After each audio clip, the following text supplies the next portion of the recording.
Hello everyone and welcome back to Let's Play Skyrim. It's a beautiful morning. I am back from the Elder Scrolls Online beta, which got more awesome as they, performed their stress tests and the servers and my connection stabilized. It's going to be a fun game when it comes out, but it's not out yet. Skyrim is, and it's the game we're here to play. Today, our target is the Valtheim Towers, that structure you can see spanning the river up ahead.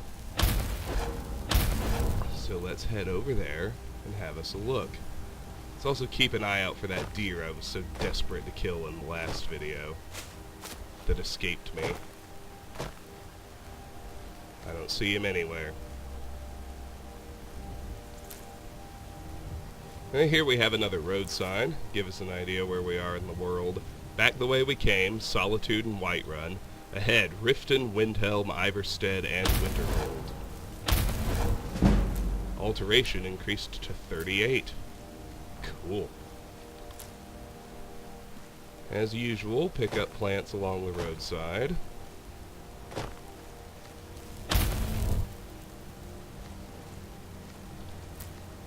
Don't see anything in the river itself. I do see a clay deposit over on the other side. No need to mess with that.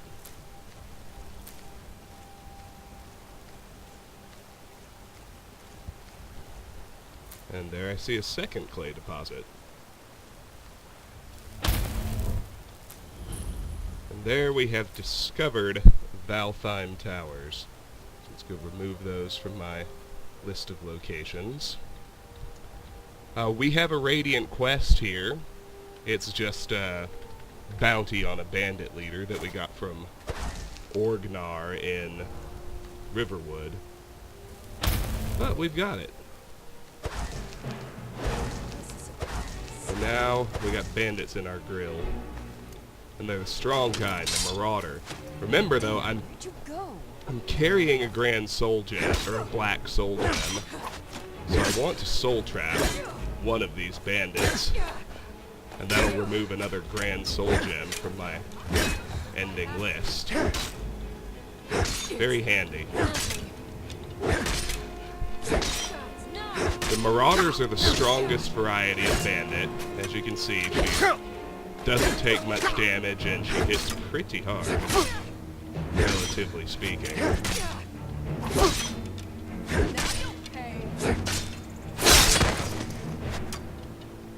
Well, I guess we'll soul trap a different one. I wasn't expecting a kill cam without a fall. Well, I think I can take her in a more straightforward fight without so much dodging. Get a little more going on in my armor. And there you saw, heavy armor up to 46. So I was right.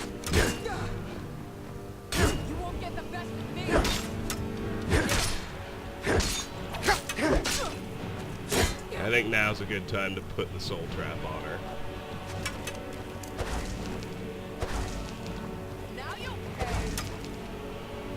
Might have to run away a little. Come on. Come on. Can't miss either. You won't get the best of me.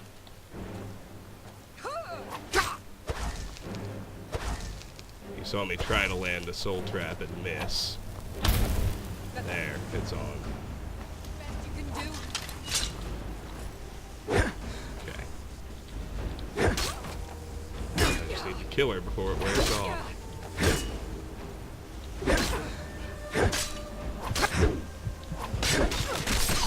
Oh, it gave her a kill cam. Well, there you go. That happens sometimes. That's all you got. Ugh, fucking power attack keeps getting me. Easily blocked.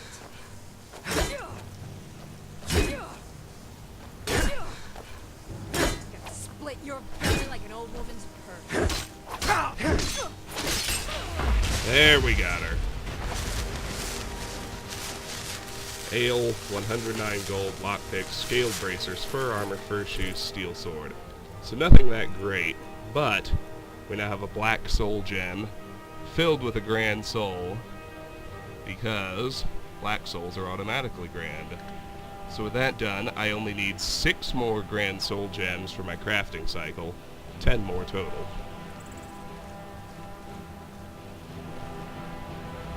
Now let's heal up before we go mess with the rest of those guys.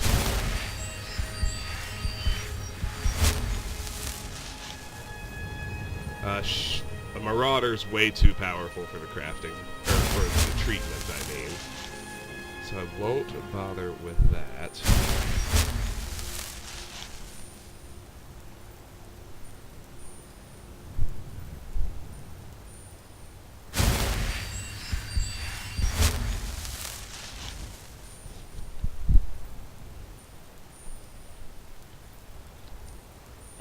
The others have given up on finding me for now. Restoration increased to 28. Delightful. I'd love to see it just making its way forward like that. Now, as we head in here, I notice that I almost missed a purple mountain flower.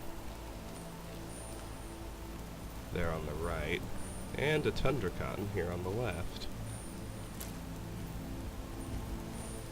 Well, they're looking for me again, and they've spotted me. That's okay, no soul traps needed this time. That's the advantage of getting it done on the first one. Let's go down here and check out the base of the towers before we really try too hard to invade them. There's a tundra cotton here. Thought there was a lavender someplace too. Yeah, here it is. Well, let's do the same thing over on the other side of the river, although for that I can just look and tell you that there's nothing. Oh, then make my way over to the other end of the base where there's another lavender. And that's it. It's time to head inside. This place is really little, but it's got a hefty concentration of bandits. As you can see, there are four more of them. Here's an outlaw. He won't be here to kill it all. Someone else has arrived, so I need to be careful. It's a chief. Let's kill the outlaw first. Or not, the chief is weak too. Alright, killed the outlaw. Oh, yeah, we can kill this guy in a straight fight, no problem.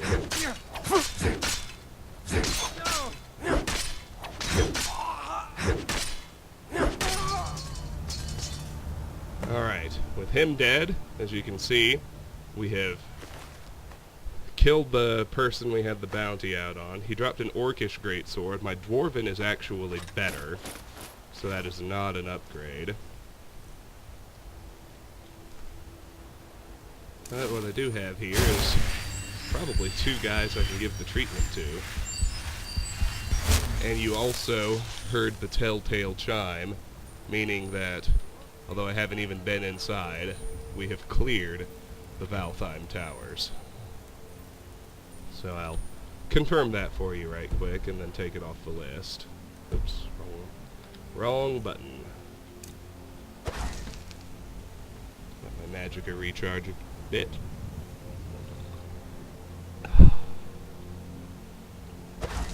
Take a sip of delicious, delicious black coffee.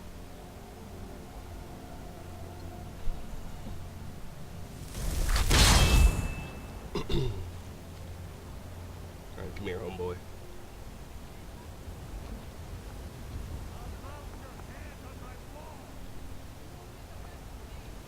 Uh-oh.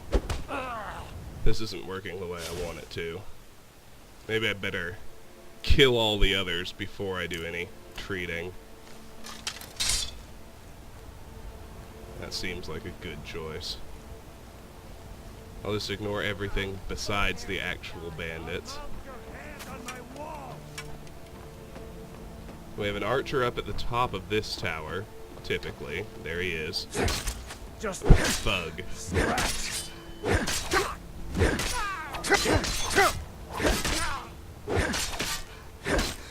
I'll rip your heart out. So there's 6 ranks of bandit. I can't remember if thug is 3 or 4. 3 and 4 are thug and highwayman. I just can't remember their order. Rank 5 is plunderer, and the strongest at rank 6 is marauder. Let's heal that little bit of damage. Don't want to pass up restoration experience. Just remember, we've got 3 corpses to raise. This is another marauder. What you want, huh?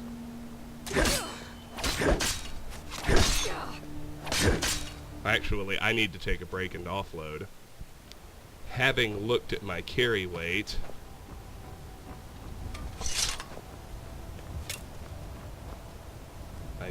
I can see that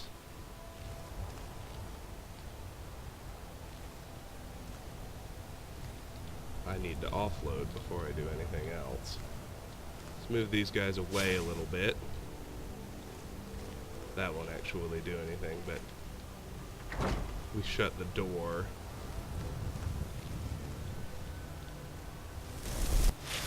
Might be able to wait for them to give up searching.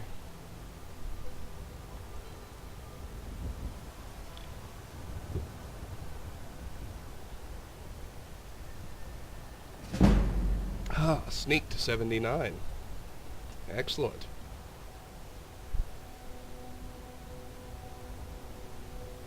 Okay. Now let's try this. Oh good.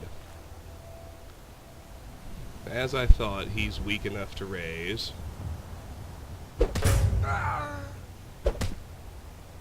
Why they made a weakling like him into the chief, You I picked a don't bad know. time to get lost, friend. Get your butt back here. No, you do not pull in your friends. Damn it.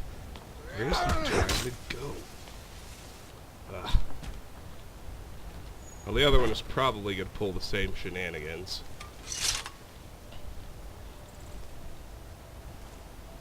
Not that I really mind.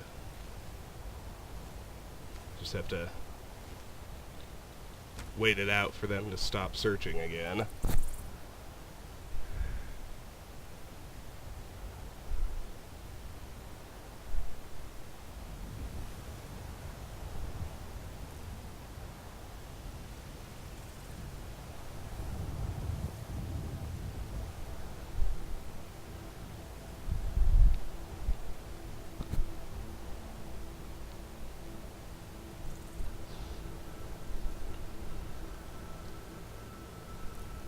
Alright. Now he gets the same treatment as his recently deceased leader.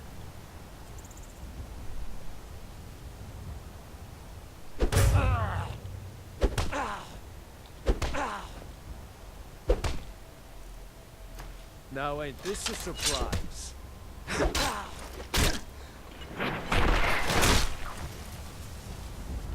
Well, no trouble with him.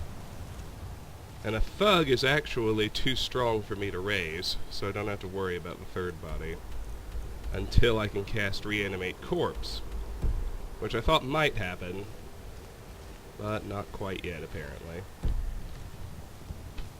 I have to back off a little before I'll be able to fast travel.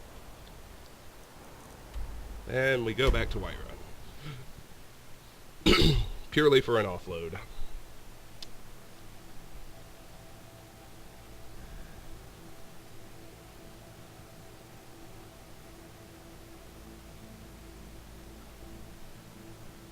Go fiddling with any locks around here, we're going to have a real problem. It's vampire hour, so I need to be on alert.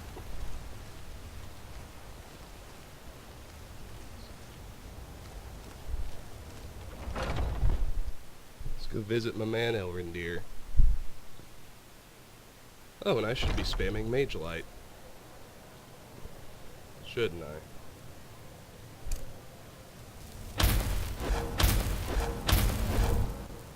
Ah, hello. What are you hunting? Never mind. I don't want to know. Iron mace, longbow, orcish greatsword, 2 steel daggers, steel sword. For armor, shoes, iron armor, boots, helmet, shield, leather boots, leather bracers, scaled bracers, steel armor, steel cuffed boots, steel imperial gauntlets, ale, and alto wine. Thank you very much for your business. Well, that pretty much clears things out.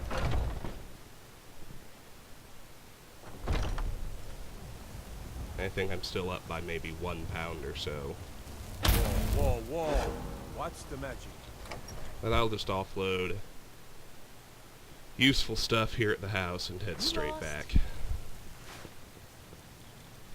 Ingredients go in here, as usual.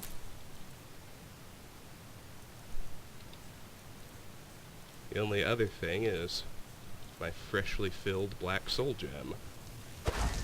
And maybe Lucia's chest, if anything's in there. Let me check on my light armors right quick.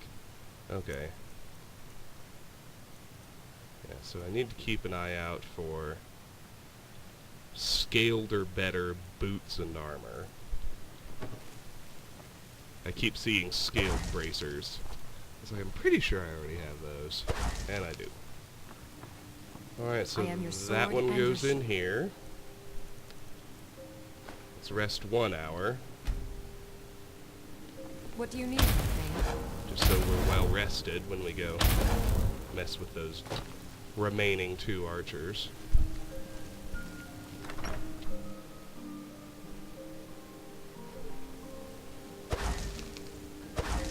And get 1 more cast in. There we go. And we'll head back to Valtheim Towers.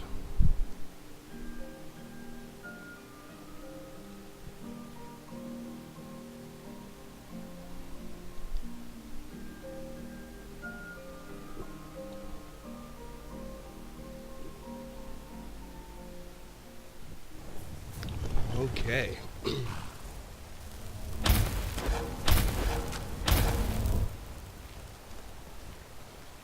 Spam that down, and then I'm gonna get the remaining 2 archers, and then come back to actually clear out the tower. It's just nice to know you don't have any opposition left to face. Oh, here we have a marauder. Are you prepared to die? I think we can take her in a straight fight as long as we close the gap. Heavy armor to 47. Gods, no!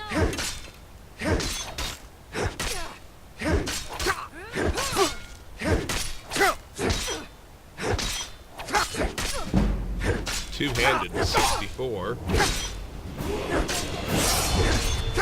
And we gain a level. We'll use that after we heal, not before. 108 gold, 15 steel arrows, fur armor, fur shoes, garnet, hunting bow, steel dagger. Now let's run back here and heal up. I don't want to waste the opportunity to get restoration experience. The other guy I think is much weaker, so I'm not worried about him at all. I don't want to level up because that will instantly fill my health. Handy in an emergency, but for my purposes, I'd rather get the restoration experience and then just refill my magic by leveling.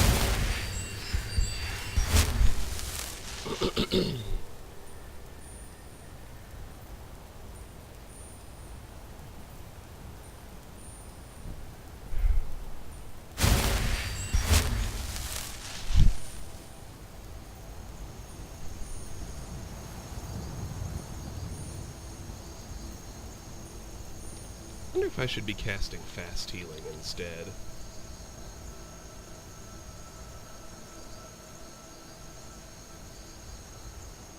Nope. This is better. Even without perks, this is more bang for your healing buck. So as you can see, 10 per second, 10 points. So with 100 magicka, I can heal myself what for 100 health. Fast healing, it's a little less than that nice 1-to-1. Of course, it's not over time. The healing is immediate, but yeah, who cares? Alright, let's put the point into stamina, and let's hoard the perk. Spam Mage Light again. And let's go kill the last dude.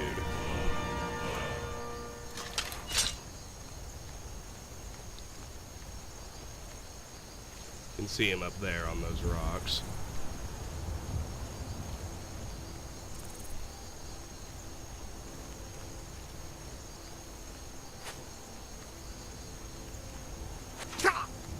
Probably an outlaw, maybe just a regular weak sauce bandit. Oh yeah.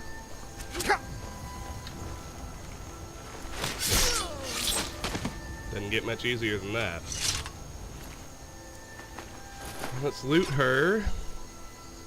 And since she's level 1, let's give her the treatment. Then we'll go back to the beginning and work our way through in the proper order.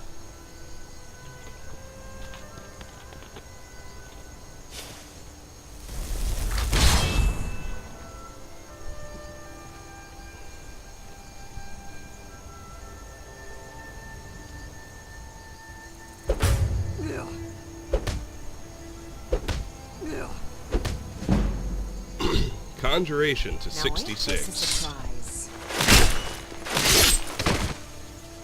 Can I cast Reanimate Corpse yet? Holla! Raise Zombie, you served us well. From now on, it's Reanimate Corpse.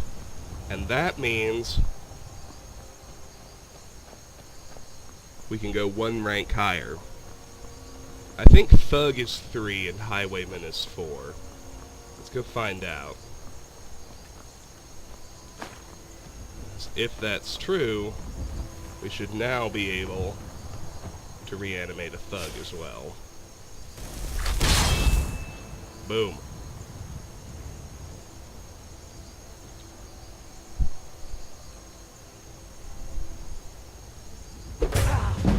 Sneak to 80. Gotta love that too. Let's go ahead and get the sword out.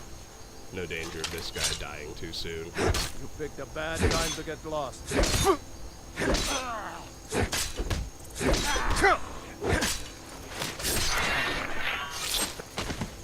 Down he goes. Perfect.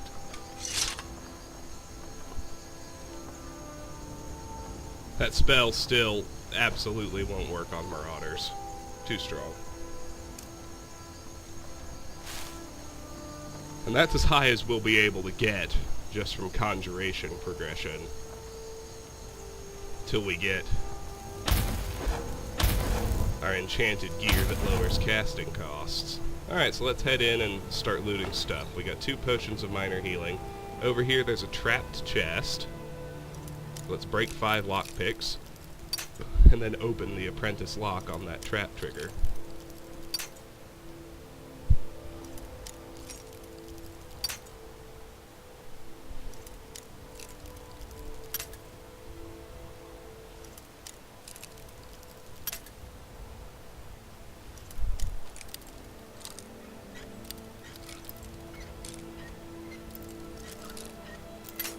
Damn.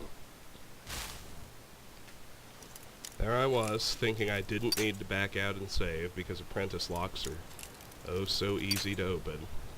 Price of arrogance, my friends.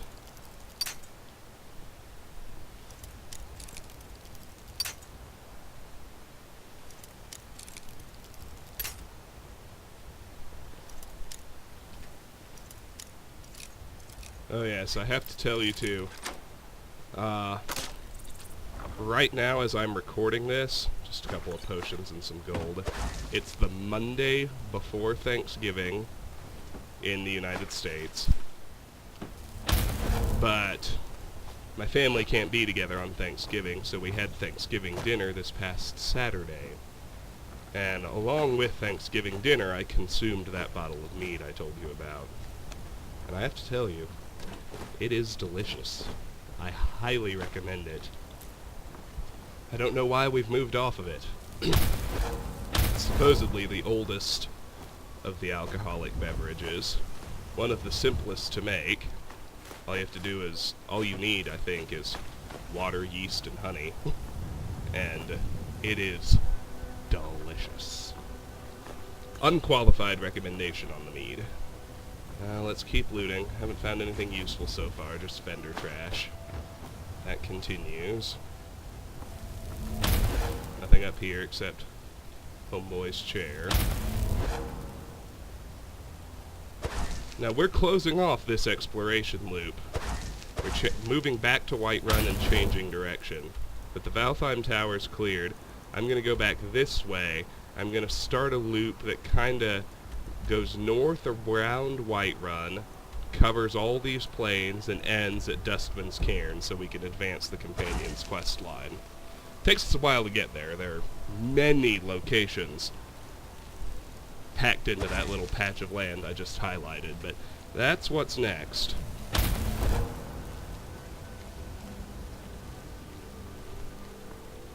Now let's search these barrels. I feel like I ought to be able to reach that one. I will not be deterred by a clipping error. I will have my potatoes from both barrels. Oh, that one was apples. Okay. Can reach the rest. We have a pickaxe, another potion, charcoal, and a roll of paper. Out here, we have an iron ore vein. Huzzah! Now, an interesting thing happens with... I'm talking a little ahead of myself, but there are 2 corundum veins over here. Or maybe it's just 1. I think it's 2. Corundum is now basically useless to me, and here's why. I have everything off of the quests. I have everything I need for Hearthfire. I have enough corundum to build as many locks as I could want, which is what you use them for. And so, corundum is useful for a few other things. For building scaled armor, or steel plate armor, which I won't be doing because I'm going up the right side of the smithing tree, which means I won't get the advanced armors perk. It's also good for banded iron armor and a banded iron shield, but I'm already above those, so there's no need to create any of them. Not even for smithing experience, because there are far superior ways to spend your ingots. And the other thing is, the other thing with pretty much everything that uses corundum to make, and this includes steel ingots, is that you also have to use iron. The issue, so that means corundum is only potentially useful for smithing experience, but you can't make anything with corundum by itself. It all involves iron, even if you want to make steel. And it's much better to save excess iron ore, use the transmute spell, turn it to silver or gold, and make jewelry. So corundum's useless now. So bottom line is I'm just going to start making corundum ingots and selling them as vendor trash. Mysterious Akavir. The Dance in Fire V4. Is this one of the ones we've already read? No, this is new. A Dance in Fire, Chapter 4 by Wogan Jarth. 18 Bosmeri and 1 Cyrodiilic former senior clerk for an Imperial Building Commission trudged through the jungle westward from the Xylo River to the ancient village of Vindisi. For Decimus Scotti, the jungle was hostile, unfamiliar ground. The enormous vermiculated trees filled the bright morning with darkness, and resembled nothing so much as grasping claws bent on impeding their progress. Even the fronds of the low plants quivered with malevolent energy. What was worse, he was not alone in his anxiety. His fellow travelers, the natives who had survived the Khajiit attacks on the villages of Grenos and Athay, wore faces of undisguised fear. There was something sentient in the jungle, and not merely the mad but benevolent indigenous spirits. In his peripheral vision, Scotti could see the shadows of the Khajiit following the refugees, leaping from tree to tree. When he turned to face them, the lithe forms vanished into the gloom as if they had never been there. But he knew he had seen them, and the Bosmeri saw them too, and quickened their pace. After 18 hours, bitten raw by insects, scratched by 1,000 thorns, they emerged into a valley clearing. It was night, but a row of blazing torches greeted them, illuminating the leather-wrought tents and jumbled stones of the hamlet of Vindisi. At the end of the valley, the torches marked a sacred site, a gnarled bower of trees pressed close together to form a temple. Wordlessly, the Bosmeri walked the torch arcade toward the trees. Scotty followed them. When they reached the solid mass of living wood with only one gaping portal, Scotty could see a dim blue light glowing within. A low, sonorous moan from 100 voices echoed within. The Bosmeri maiden he had been following held out her hand, stopping him. "You do not understand, but no outsider, not even a friend, may enter," she said. "This is a holy place." Scotty nodded and watched the refugees march into the temple, heads bowed. Their voices joined with the ones within. When the last wood elf had gone inside, Scotty turned his attention back to the village. There must be food to be had somewhere. A tendril of smoke and a faint whiff of roasting venison beyond the torchlight led him. They were 5 Cyrodiils, 2 Bretons, and a Nord. The group gathered around a campfire of glowing white stones, pulling steaming strips of meat from the cadaver of a great stag. At Scotty's approach, they rose up, all but the Nord, who was distracted by his hunk of animal flesh. "Good evening. Sorry to interrupt, but I was wondering if I might have a little something to eat. I'm afraid I'm rather hungry, after walking all day with some refugees from Grenos and Athay." They bade him to sit down and eat, and introduced themselves. "So the war's back on, it seems," said Scotty amiably. "Best thing for these effete do-nothings," replied the Nord in between bites. "I've never seen such a lazy such a lazy culture. Now they've got the Khajiit striking them on land and the High Elves at sea. If there's any province that deserves a little distress, it's damnable Valenwood." "I don't see how they're so offensive to you," laughed one of the Bretons. "They're congenital thieves, even worse than the Khajiit because they are so blessed meek in their aggression." The Nord spat out a gob of fat which sizzled on the hot stones of the fire.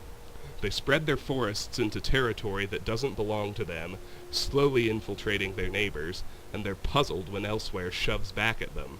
They're all villains of the worst order." "What are you doing here?" asked Scotty. "I'm a diplomat from the court of Gehenna," muttered the Nord, returning to his food.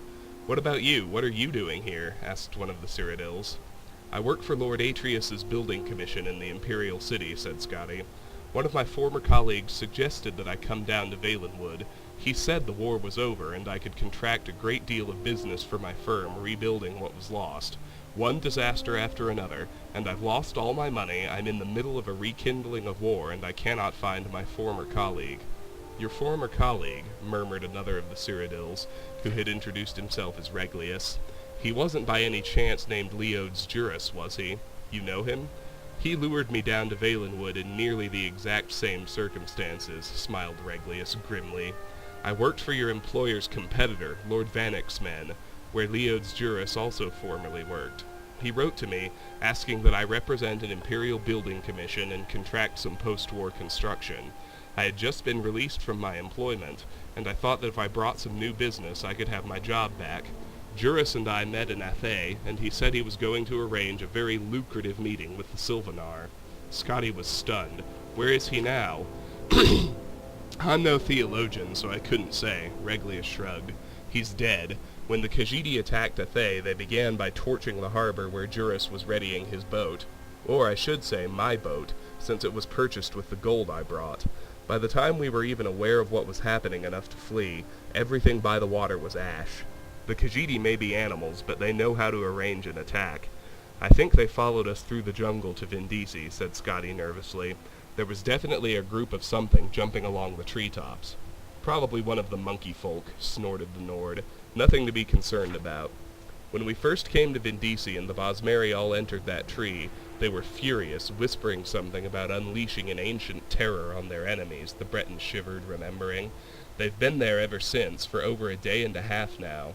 If you want something to be afraid of, that's the direction to look."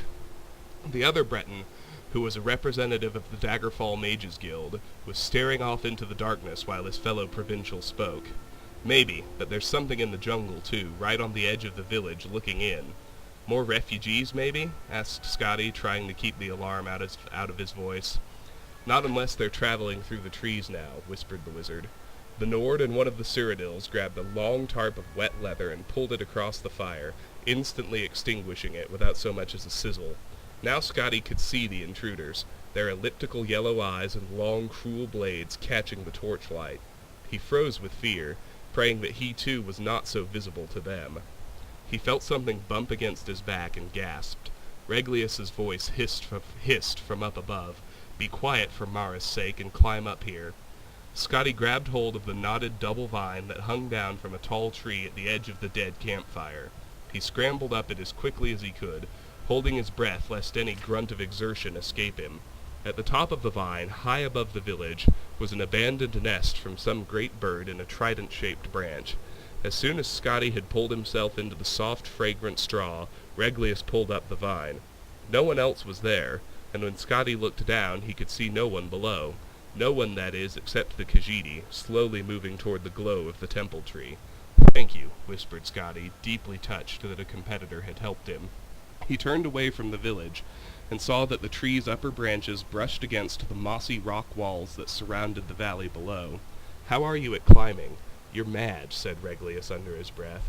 "We should stay here until they leave. If they burn Vindisi like they did Athe and Grenos, we'll be dead sure as if we were on the ground." Scotty began the slow, careful climb up the tree, testing each branch. "Can you see what they're doing?" "I can't really tell." Reglius stared down into the gloom. "They're at the front of the temple.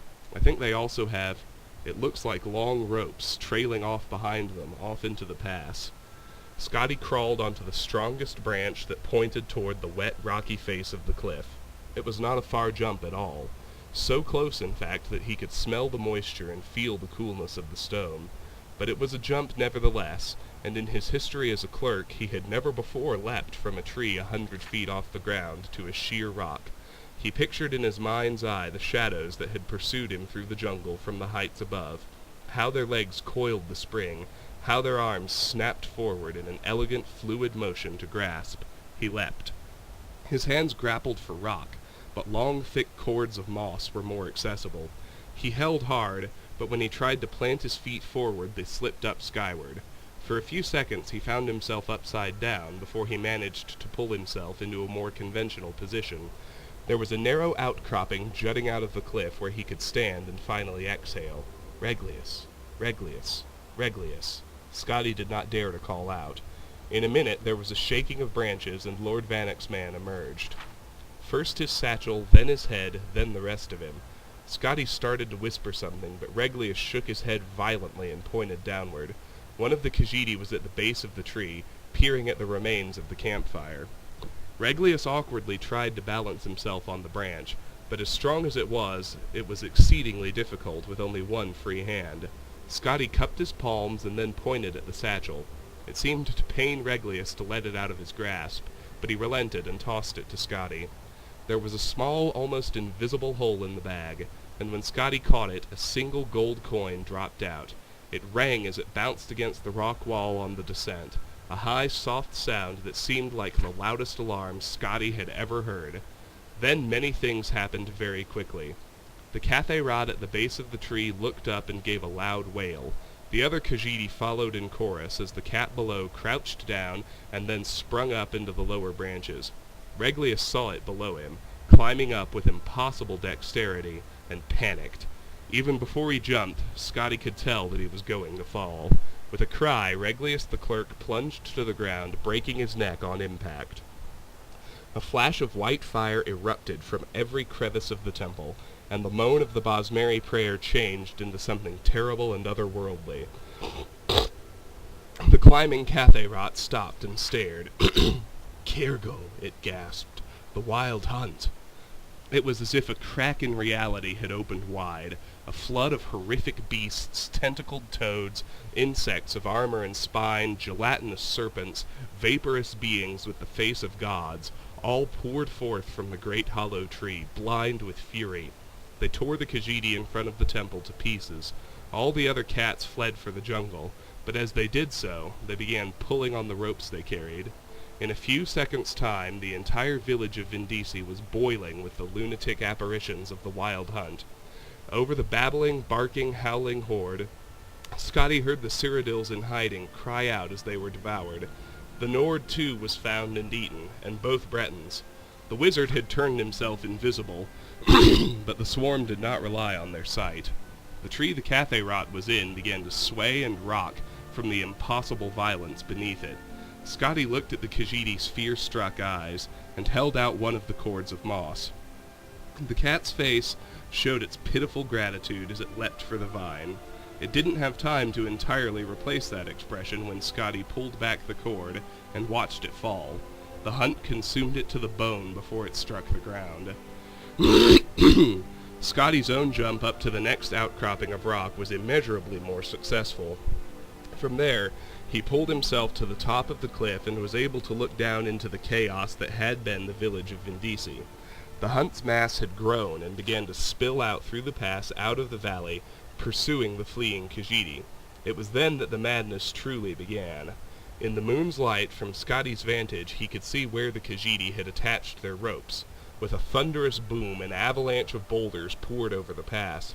When the dust cleared, he saw that the valley had been sealed. The Wild Hunt had nowhere to turn but on itself. Scotty turned his head, unable to bear to look at the cannibalistic orgy. The night jungle stood before him, a web of wood.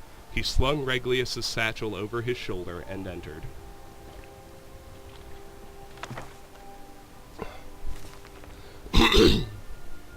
I think we've read Song of Pelennor V7. Yes, we have. Mystery of Talara V1. That's another new one. The Mystery of Princess Talara, Part 1, by Mara Lykith. The year was 3rd era 405. The occasion was the millennial celebration of the founding of the Breton kingdom of Camlorn. Every grand boulevard and narrow alley was strung with gold and purple banners, some plain, some marked with the heraldic symbols of the royal family or the various principalities and dukedoms which were vassals of the king. Musicians played in the plazas great and small, and on every street corner was a new exotic entertainer. Redguard snake charmers, Khajiiti acrobats, magicians of genuine power, and those whose flamboyant skill was equally impressive, if largely illusion. The sight that drew most of the male citizens of Camlorn was the March of Beauty. 1,000 comely young women, brightly and provocatively dressed, danced their way down the long, wide main street of the city, from the temple of Sethiete to the royal palace. The menfolk jostled one another and craned their necks, picking their favorites. It was no secret that they were all prostitutes, and after the march and the flower festival that evening, they would be available for more intimate business. Jaina attracted much of the attention with her tall, curvaceous figure barely covered by strips of silk, and her curls of flaxen hair specked with flower petals.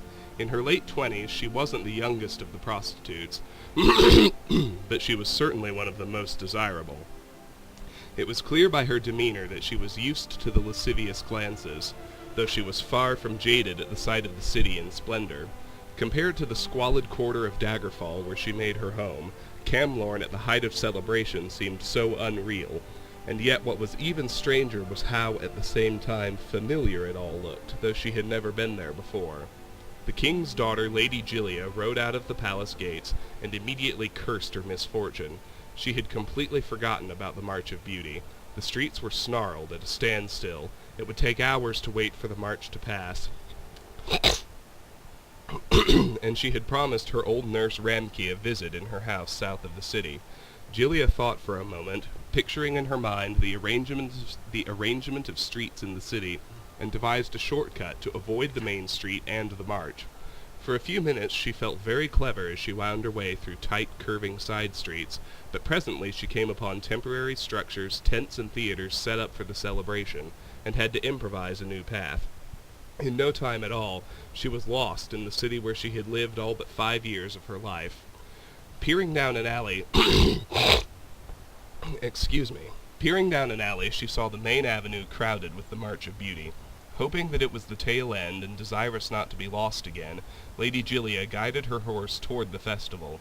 She did not see the snake charmer at the mouth of the alley, and when his pet hissed and spread its hood, her charge reared up in fear. The women in the parade gasped and surged back at the sight, but Lady Julia quickly calmed her stallion down. She looked abashed at the spectacle she had caused. "My apologies, ladies," she said with a mock military salute.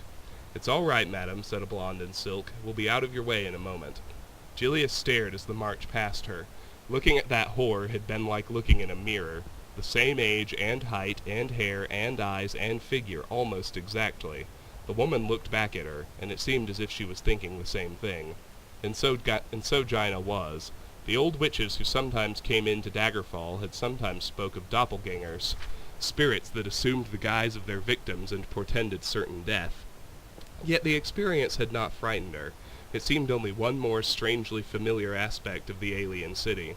Before the march had danced its way into the palace gates, she had all but forgotten the encounter. The prostitutes crushed into the courtyard as the king himself came to the balcony to greet them. At his side was his chief bodyguard, a battle mage by the look of him. As for the king himself, he was a handsome man of middle age, rather unremarkable, but Gina was awed at the sight of him. A dream, perhaps. Yes, that was it. She could see him as she had dreamt of him, high above her as he was now, bending now to kiss her. Not a one of lust as she had experienced before, but one of small fondness, a dutiful kiss. "Dear ladies, you have filled the streets of the great capital of Camlorn with your beauty," cried the king, forcing a silence on the giggling, murmuring assembly. He smiled proudly. His eyes met Gina's and he stopped, shaken. For an eternity they stayed locked together before His Highness recovered and continued his speech. Afterwards, while the women were all en route back to their tents to change into their costumes for the evening, one of the older prostitutes approached Gina. "Did you see how the king looked at you? If you're smart, you'll be the new royal mistress before this celebration ends." "I've seen looks of hunger before, and that wasn't one of them," laughed Gina. "I'd wager he thought I was someone else, like that lady who tried to run us over with her horse. She's probably his kin, and he thought she had dressed up like a courtesan and joined the March of Beauty. Can you imagine the scandal?" When they arrived at the tents, they were greeted by a stocky, well-dressed young man with a bald pate and a commanding presence of authority. He introduced himself as Lord Strail, ambassador to the Emperor himself, and their chief patron. It was Strail who had hired them, on the Emperor's behalf, as a gift to the king and the kingdom of Camlorn. "The March of Beauty is but a precursor to the flower festival tonight," he said. Unlike the king, he did not have to yell to be heard. His voice was loud and precise in its natural modulations. "I expect each of you to perform well, and justify the significant expense I've suffered bringing you all the way up here. Now hurry, you must be dressed and in position on Cavalsteer Rock before the sun goes down." The ambassador needn't have worried. The women were all professionals, experts at getting dressed and undressed, with none of the time-consuming measures less promiscuous females required. His manservant Norbooth offered his assistance, but found he had little to do. Their costumes were simplicity itself. Soft, narrow sheets with a hole for their heads. Not even a belt was required, so the gowns were open at the sides, exposing the frame of their skin. So it was long before the sun had set that the prostitutes turned dancers were at Cavalsteer Rock. It was a great wide promontory facing the sea, and for the occasion of the Festival of Flowers a large circle of unlit torches and covered baskets had been arranged. As early as they were, a crowd of spectators had already arrived. The women gathered in the center of the circle and waited until it was time. Gina watched the crowd as it grew, and was not surprised when she saw the lady from the march approaching, hand in hand with a very old, very short, white-haired woman. The old woman was distracted, pointing out islands out at sea. The blonde lady seemed nervous, unsure of what to say. Gina was used to dealing with uneasy clients, and spoke first. "Good to see you again, madam. I am Gina of Daggerfall." "I'm glad you bear me no ill will because of the horse, the lady laughed, somewhat relieved. "I am Lady Julia Reyes, daughter of the king." "I always thought that daughters of kings were called princesses," smiled Gina. "In Camlorn, only when they are heirs to the throne. I have a younger brother from my father's new wife, whom he favors," Julia replied. She felt her head swim. It was madness speaking to a common prostitute, talking of family politics so intimately. Relative to that subject, I must ask you something very peculiar. Have you ever heard of the Princess Talara? Jaina thought a moment. The name sounds somewhat familiar. Why would I have? I don't know. It was a name I just thought you might recognize, sighed Lady Julia. Have you been to Camlorn before? If I did, it was when I was very young, said Jaina, and suddenly she felt it was her turn to be trusting. Something about the Lady Julia's friendly and forthcoming manner touched her. To be honest, I don't remember anything at all of my childhood before I was 9 or 10. Perhaps I was here with my parents, whoever they were, when I was a little girl. I tell you, I think perhaps I was. I don't recall ever being here before, but everything I've seen, the city, you, the king himself, all seem like I've been here before, long ago. Lady Julia gasped and took a step back. She gripped the old woman who had been looking out to sea and murmuring by the hand. The elderly creature looked to Julia, surprised, and then turned to Jaina. Her ancient, half-blind eyes sparkled with recognition, and she made a sound like a grunt of surprise. Jaina also jumped. If the king had seemed like something out of a half-forgotten dream, this woman was someone she knew, as clear and yet indistinct as a guardian spirit. I apologize, stammered Lady Julia. This is my childhood nursemaid, Ramke. It's her, the old woman cried, wild-eyed. She tried to run forward, arms outstretched, but Julia held her back. Jaina felt strangely naked, and pulled her robe against her body.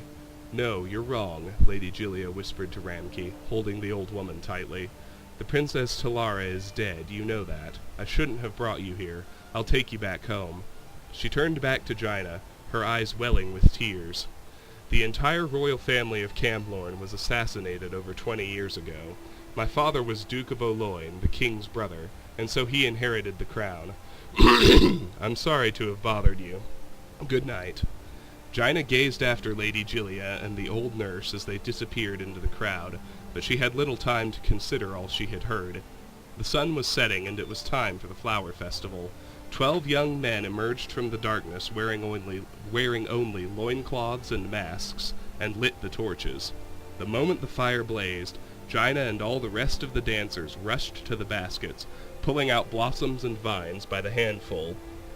At first, the women danced with one another, sprinkling petals to the wind.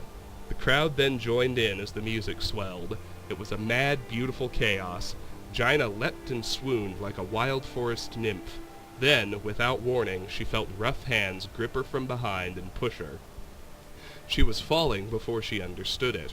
The moment the realization hit, she was closer to the bottom of the 100-foot-tall cliff than she was to the top. She flailed out her arms and grasped at the cliff wall. Her fingers raked against the stone and her flesh tore, but she found a grip and held it.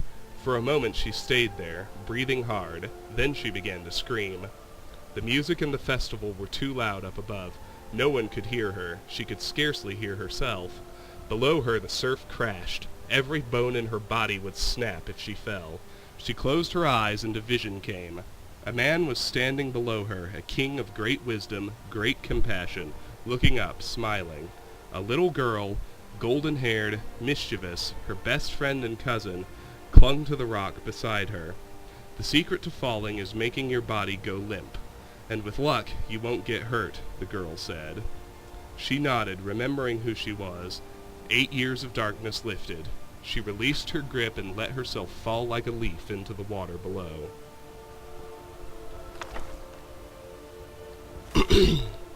Song of Pelennor V6 we've read. I'm almost certain. Let me check on that to be absolutely certain. Yes. And Life of Uriel Septim the 7th we've read as well. Let's move on. We got a dresser here. Nothing terribly useful, but money, money, money. Now that I've opened the floodgates and started buying stuff, money is actually useful. Potions, dagger, lockpicks, and gold. Let's head up to the next level.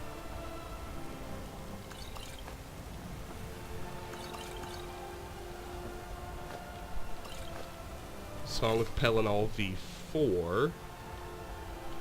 We've also read.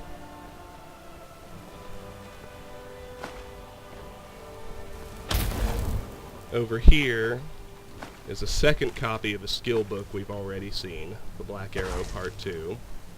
Here's our boss chest. Let's save that for last. That's the most exciting moment, typically. Has the most potential. Imperial Bow of Souls. Now that's important. That's the Soul Trap effect, which I don't have yet, and is the last weapon enchantment I need for my own gear. So I'm glad we found that.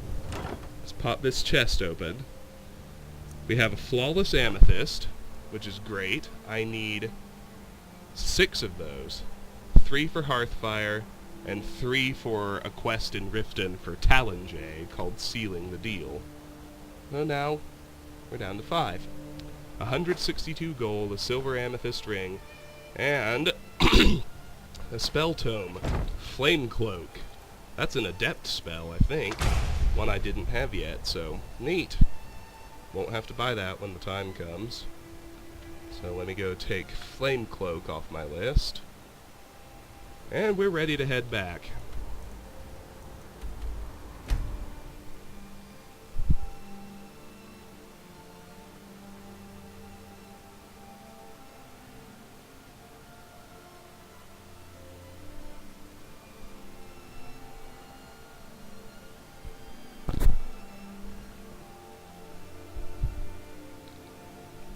Go cast your fancy magic someplace else. Whoa, whoa, whoa. What's Start with the that? standard offload, starting here with Adrian. Got some good, the finest weapons and armor. Oh, we can sell her a hunting bow, an iron dagger, a longbow, a pickaxe, 2 steel daggers. All that crummy armor. Charcoal. Don't forget to check inside the shop if you need anything. Now, I'm gonna smelt myself 3 corundum ingots, which I'll just sell to her, because those are now useless to me, like I explained. And I can smelt 3 iron ingots, which drops my needed total down to 263. Cool. Now we can sell her the corundum. The finest weapons and armor.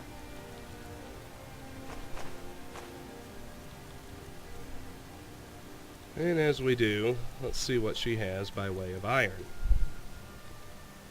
She's got 20. Let's buy them all.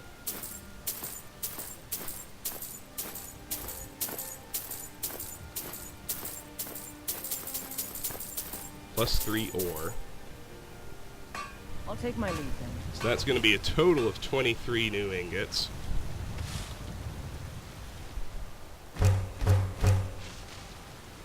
Which drops my needed total down to 240. Have you met my father? He's a steward up at Dragon's Reach. Let's pop in and visit Wolfbirth and do the same thing with him. Buy all of his armor. Or iron. Welcome to Warp. Looking to protect yourself or deal some damage? 23 plus 6. It's going to be 29.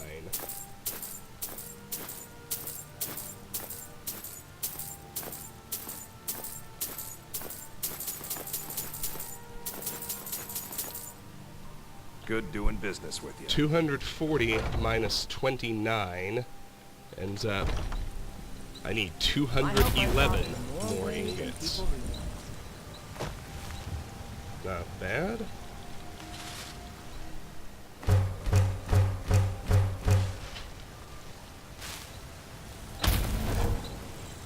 You think all the counsel my father provides the Jarl is alone? Let's just say I was. Let's go visit Aorland. Buy all of his iron.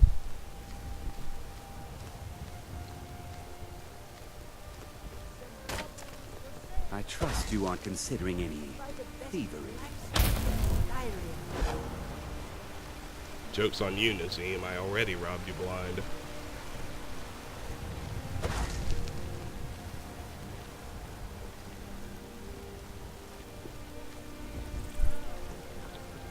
I think I'm below the level where I can afford a Grand Soul Gem from Farakar. So there's no need to even go up to where he's hanging out.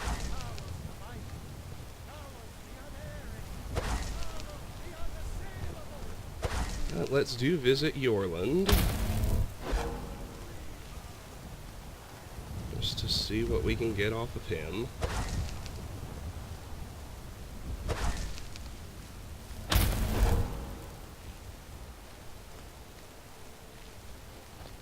Got a lot of steel.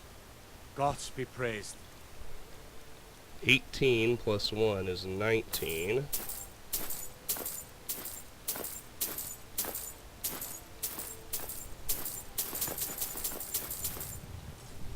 Mm-hmm. 211 minus 19 is 192. So, that's how many more ingots I need.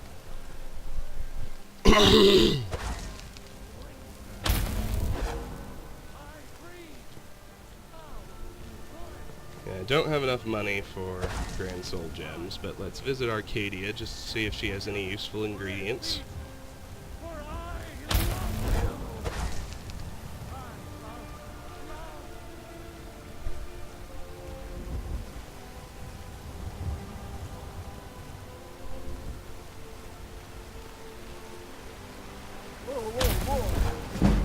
We can also sell her the potions that we found there in the tower.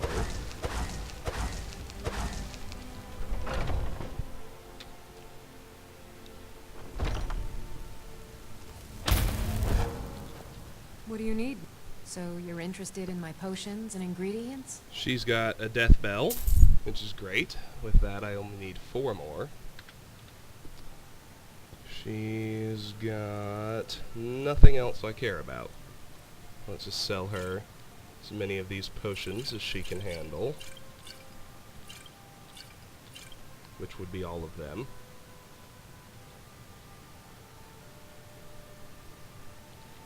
And we'll Come back anytime if you need a remedy. I didn't realize Arcadia bought food, but let's sell everything else to Go cause your Bellathor fancy magic someplace else. and get anything useful that I can afford off Let of me him. know if you see anything you like. Oh, a bit of this and a bit of that. I don't need any more bear pelts. I almost bought it because I'm so used to it. Well, now look, I can afford a Grand Soul Gem. That's great. I need 5 more for the crafting cycle. 9 more total. He also has 2 glass, which I can afford. Drops that number to 26. I wish he'd sell some goat horns. 2 more iron ores. That's great. That'll drop the number to 190. And that appears to be it, unless he's got an amulet, which he does not. Okay, so let's sell him everything else. The wooden sword, all these clothes, all this food,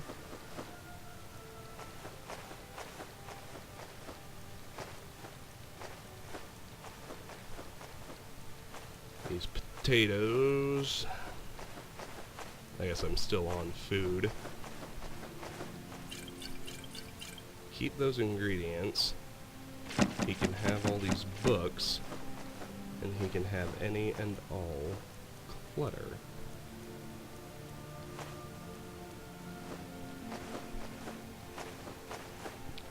Okay. Do come back. Now let's smelt the rest of the ore we bought. And then let's look into crafting. And we'll go in the usual order.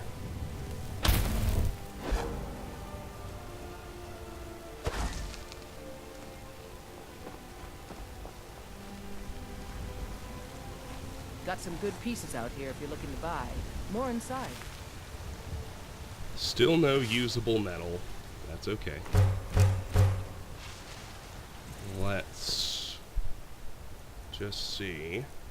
With no leather, no pelts, and I no don't claim to usable be the metal, best of guys, there will be Whiterun. no smithing. Your li- with no filled soul gems. Greymane's got that on The only bit of Man's enchanting will be disenchanting that Imperial Bow of Souls. I don't need to bother trying to boost that.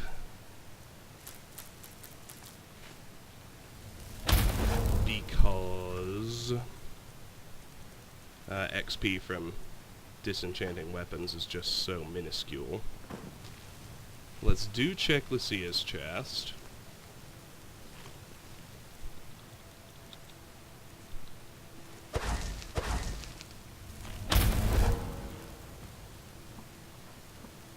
Don't have anything stolen, don't have anything unique.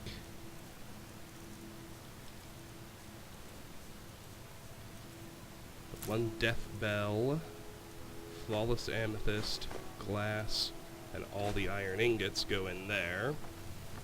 Grand soul gem goes over here. Still. Honored to see you again. Let's refresh the well-rested bonus. I am your sword and your shield. Let's get our alchemy ingredients and make ourselves some potions.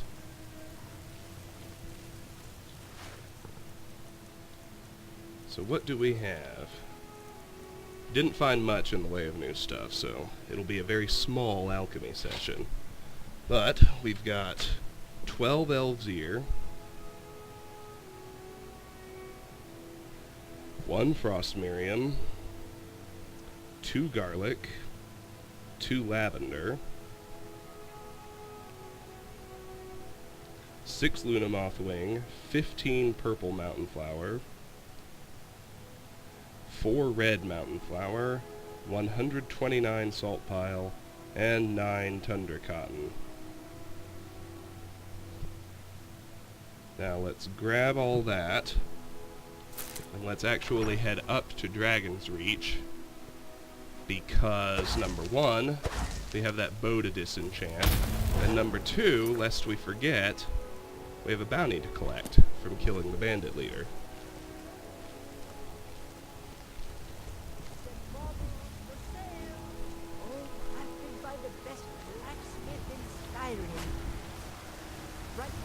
So I'll talk now about bandit quests.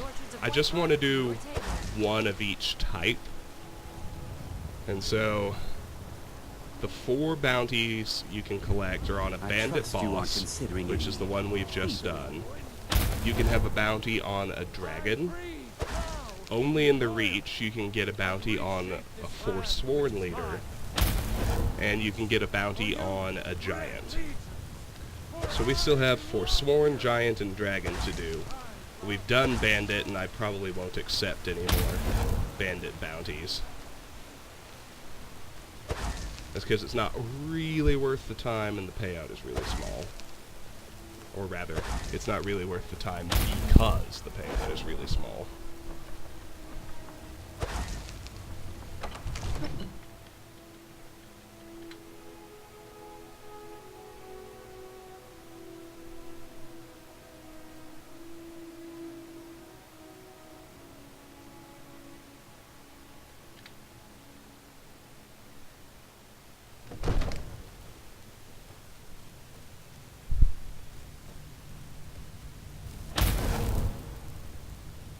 Looks like Preventus is out to lunch.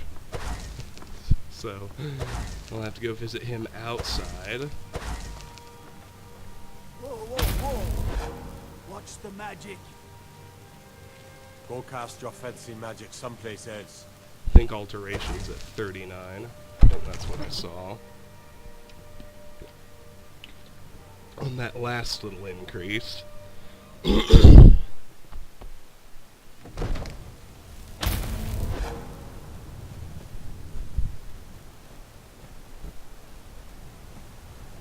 Here's Preventus, so let's get our bounty from him, get that quest completely out of the journal.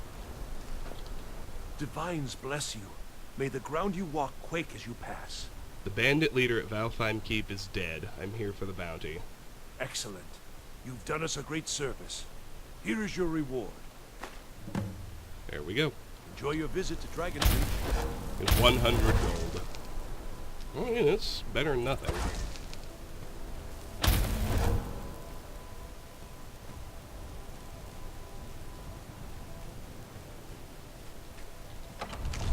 Let's head back in here. Let's go to the enchanter and learn ourselves the soul trap effect.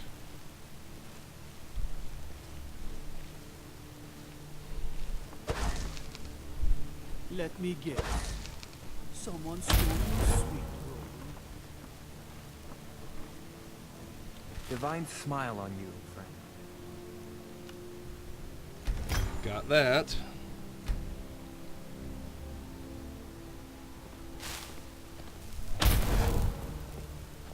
Now, let's head down to Arcadia's Cauldron, and we will make ourselves a few potions. Not many, but a few.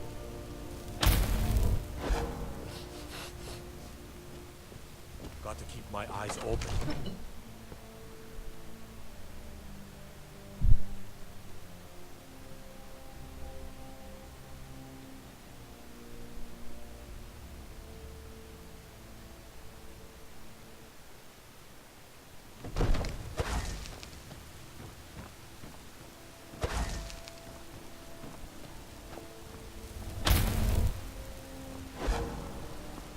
Roriksted's a nice enough little hamlet, but a boring posting for a guard. The dragon attacks, well... When the Empire surrendered to the All-Merry Dominion, they shamed us all. We give praise! And deserve our praise, you do! For we Watch the skies, Governor.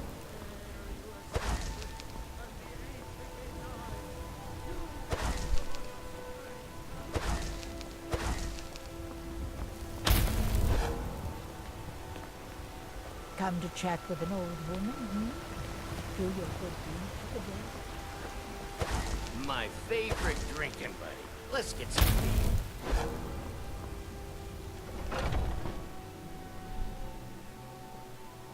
Take a good look around. I'm sure you'll find what you're looking for. If not, let me know. Alright. First potion is garlic, lunamoth wing, and salt pile.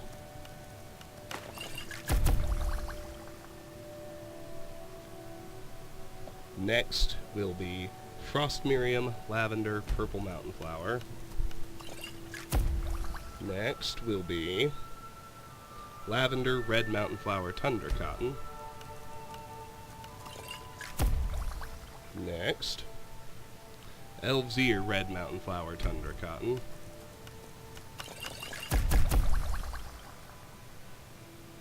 And that's it. Wow, okay then. Yes, we can quit alchemy. Rather pick. Now Pardon me. let's Ah, so you're an alchemist then? sell any more potions you can afford to you. And there aren't many of those. Oh, and I've already seen. Come back anytime if you need a Bought remedy. everything she has that interests me. We'll give the same treatment to Bellathor right quick. Got something for just about everybody in here. Take a look. Oh, we've already bought everything he has that I'm interested in, too. That's right. Okay, well... let's just offload the rest of those potions to him. Do come back. Bellathor, at the general goods store. Gain a point of speech experience, that's always nice. I'm north of what can afford another Grand Soul Gem, so really quickly let's go see if Farengar has one.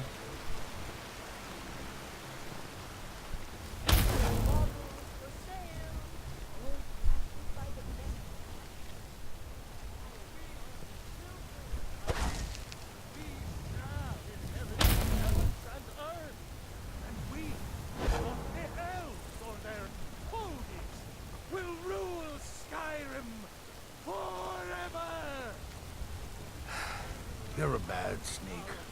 You're not creeping up on anybody like that.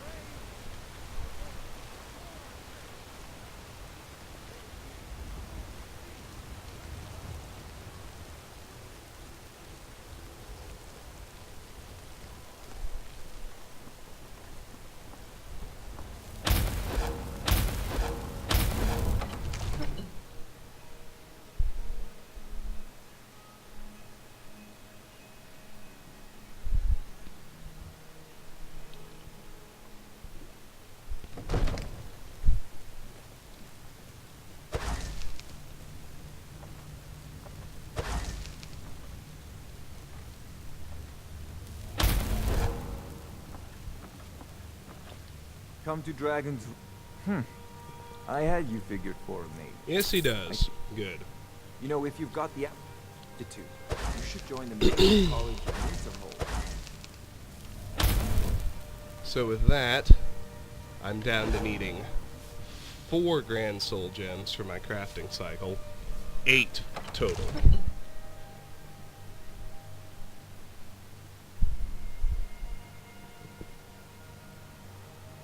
Let's just drop everything off at home. Fast travel out to the starting point for our next circuit, which is the Battleborn farm. And we'll call it a video.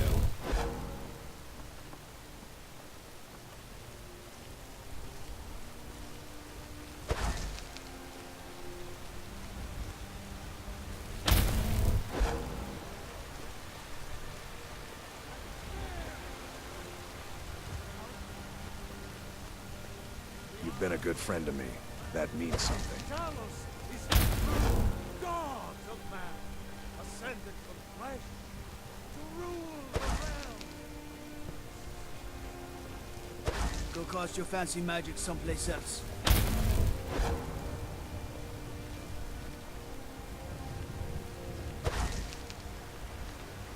You tried mercenary work? It might suit you.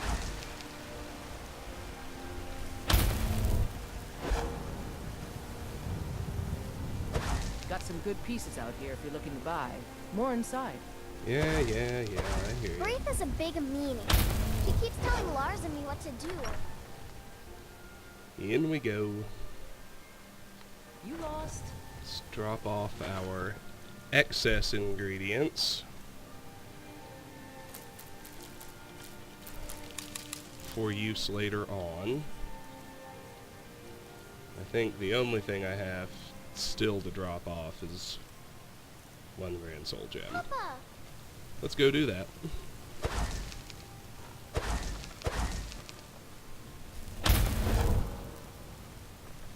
What do you need, my thing? Still goes in here. Let's refresh the well-rested bonus before we leave. Honor to you.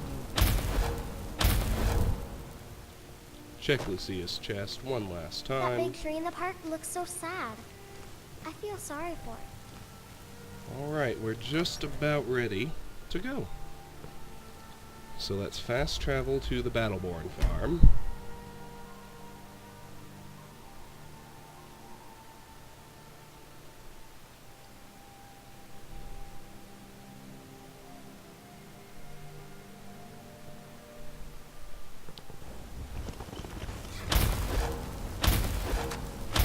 Get out to the termination point of our previous explorations. As you can see, stuff has respawned, but, well, it'd be foolish not to at least grab the plants that are along the way.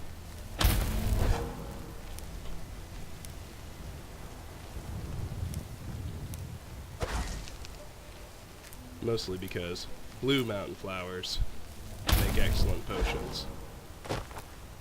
As do Luna moths.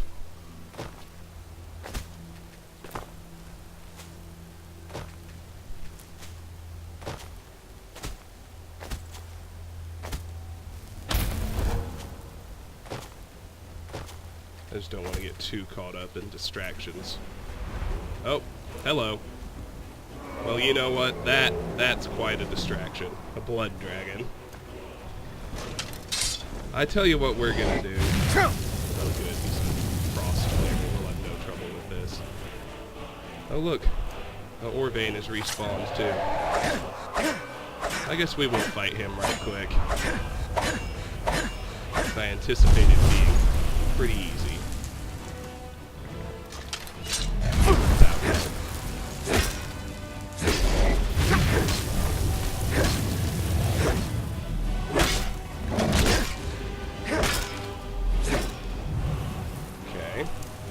Heal up while he's in the air.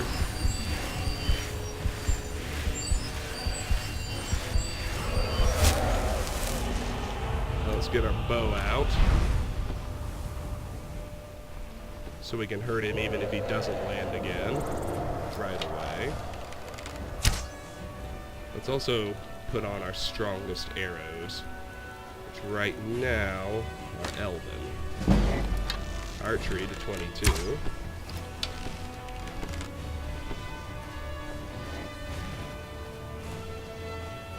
So now he's mixing it up with my horse and a bunch of guards. But he's landing. Good.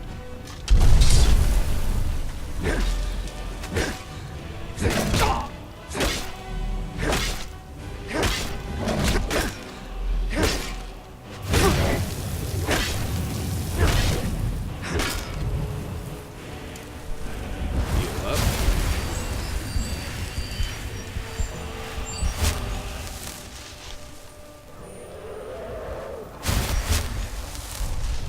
He's gotten distracted. He wants to pull me back across the river. It's annoying and I won't go for it.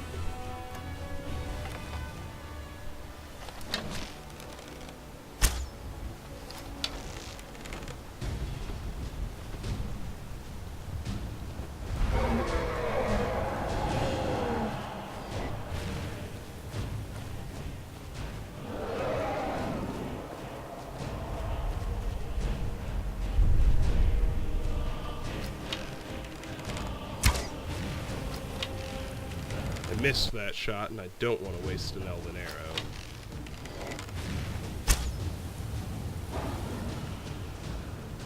Oh, but now he's stuck over there.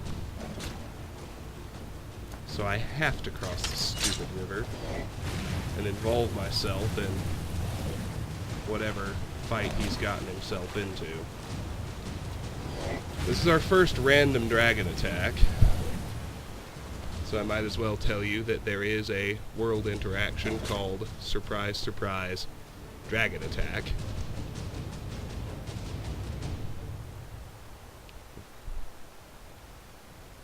Or rather, Dragon versus Player, which is where the dragon comes to attack you, specifically. Which is what happened here. Let's get up here. Well, he just killed poor Balbus. But we can finish him off with our greatsword. Get a point of heavy armor in the bargain. And a point of two-handed.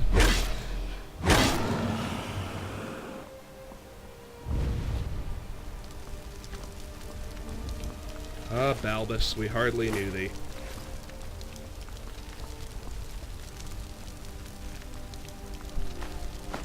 Now, 3 dragon bones and 3 dragon scales is terrific.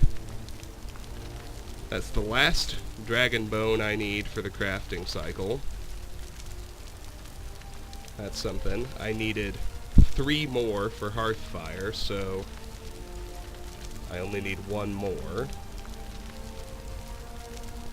He's also got an Elven Greatsword, which is a big upgrade from Dwarven. We go from 25 to 27. And of course, we get the Dragon Soul.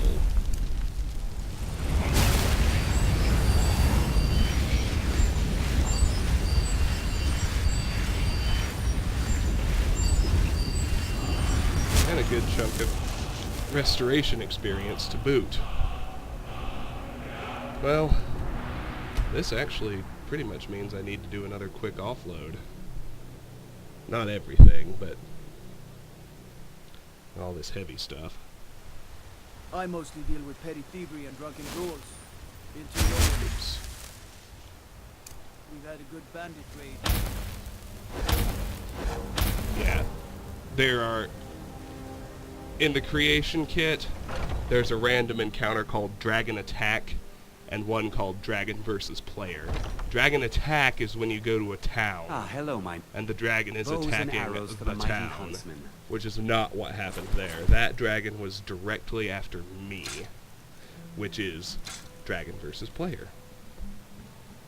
Thank you very much. In case you didn't know, now you do. Well, that was fun. We can handle rank 2 dragons. That's nice to know. So far, Blood Dragon is the strongest one we've seen, but as you saw, it was no trouble at all. Although it was a Frost Dragon, and we have innate 50% frost resist, we might have had more trouble if we had had to deal with a fire-breathing Blood Dragon. Honored to see you again, my Thane. Hard to know, but could have been more of a problem. Alteration to 40, that's cool. So one more dragon bone, and all the scales go in here. The other 2 bones go in here. And I also have some corundum ore. And some clothes. I'll just hold on to that and deal with it later. I don't feel like doing a full-fledged cast and wait style offload right now. Sword and your shield. Long life. Any multiple of 10 always feels like a big milestone to me. Alteration at 40. Awesome. Now let's fast travel. Try this again, once more with feeling. Although I'm happy for the dragon attack, because you need dragon souls and I need a boatload of dragon scales. So I am actually happy that happened. I just thought I was about to end the video. Shows what I know. Now let's try again. Back once more to the prior terminus of our explorations. Oh, but look! Some deer. I'm still in dire need of antlers. Not to mention vengeance. That little shit that got away earlier. So let's kill them.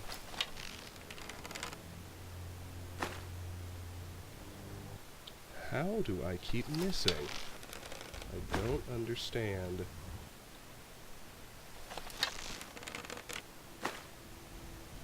It's like I can't hit a deer to save my life.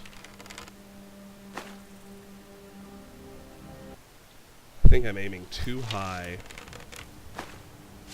and leading too much. And I need to get the sneak attack. Still, I'm close with an ebony bow and elven arrows, but I can't quite nail a one-hit kill without the sneak bonus, so... Come on! This is absurd. Okay, I'm aimed too high. Here we go. Right in the butt. The other one's gonna run, I think. Maybe not. There we go. 2 dead deer. Perfect. I see somebody over there on the road. After I loot those deer, we're gonna have to see what that is. Although I'll try not to deal with it until the next video, because I know I'm over an hour. No antlers, of course. This one's got them. With those large antlers, I only need 13 more. So we will continue to hunt deer for the foreseeable future. These look like vigilants of Stendar.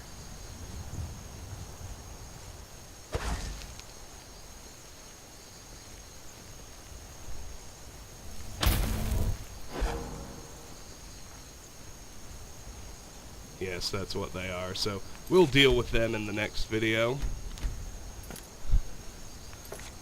This has been... well, no, let's deal with them now. I just don't want to forget about it. So if you go to the world interactions really quick, these two are just chilling out by themselves. So this is, I believe, Vigilance on Patrol, or Vigilance Patrol. That's what that one is called. So let's pick their pockets and chat with them. This one's got nothing terribly useful. Just a book we've already read. Now, I don't think I had a potion of... Or, Wherever the never I think that's my first potion recipe. Let's look. Cure disease potion recipe. Charred skeever hide and mud crab chitin. So I actually have the list of available potion recipes as well. That is my first one, so we can take cure disease off that list. We found the recipe. Cool. Alright, so we can just talk to the them. suffering that Daedra caused will not go unpunished. You speak to a vigilant of Stendar. Cavort with any Daedra, and we will hunt you down. Wherever the Daedra hide, the Vigil of Stendar will cast them into the light. You're a vigilant of Stendar? Yes. Our order was founded after the Oblivion Crisis. We dedicate our lives to facing the threat of Daedra wherever they appear. We're quartered in the Hall of the Vigilant. Keeper Carset heads Skyrim's branch of our order there, providing healing and justice as needed. Who's Stendar? He is the god of mercy, the patron of order and justice for all of Tamriel. We bring his compassion where none can be found, by cleansing all those who would offend his children. You hunt Daedra? And any other abominations that prey on mortals. Vampires, werewolves, witches. But Daedra are the worst. Their callous disregard for our lives is abhorrent in the eyes of the god of mercy. Fair enough. The Vigil will be watching you. Yeah, there's nothing else around, so they're just out by themselves.